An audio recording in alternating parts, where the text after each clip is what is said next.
Į pirmąjį klausimą, kaip jaučiasi premjero kėdėje, atsakęs, kad puikiai ir nebėga nuo atsakomybės, Vladimiras Putinas prakalbo apie krizę ir jo sukėlėjus, tai yra Jungtines Amerikos valstijas.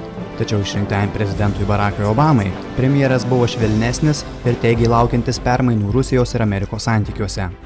Обычно всегда, когда происходит смена власти, Dažniausiai, kai keičiasi politinės jėgos šalyje, ypač tokiuose galingose kaip Jungtinės valstijos, pasikeitimai vyksta. Tikimės, kad šie pasikeitimai bus pozityvūs. что это будут позитивные изменения.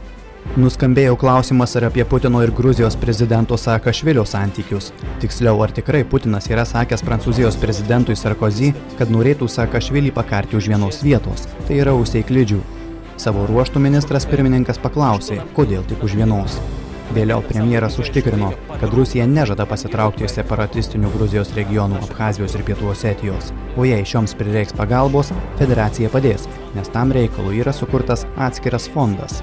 Paklaustas apie Rusijos vidaus reikalus, Vladimiras Putinas užtikrino, kad viskas atrodo gana neblogai.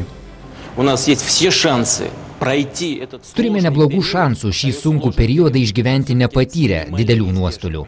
Premjeras tikino, kad ekonomikos augimas buvo planuotas 0,8%, tačiau bus šiek tiek mažesnis. Pramonės gamyba didėja. Ir nors infliacija bus didesnė nei planuota, vietoje 12–13%, atlyginimai didės. Pensijos esą didesnė trečdaliu. Šalyje pigs butai, o kitąmet ir benzinas, nes naftos kompanijoms valstybė mažins mokesčių naštą.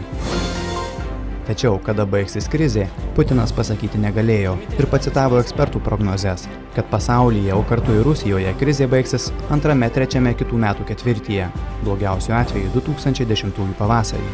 Bet Rusija gyvuojanti tūkstantmetį esą dar netokias problemas įsprendė. Vladimiras Putinas kalbėjo daugiau kaip 3 valandas, klausimai jam buvo atrinkti iš tūkstančių.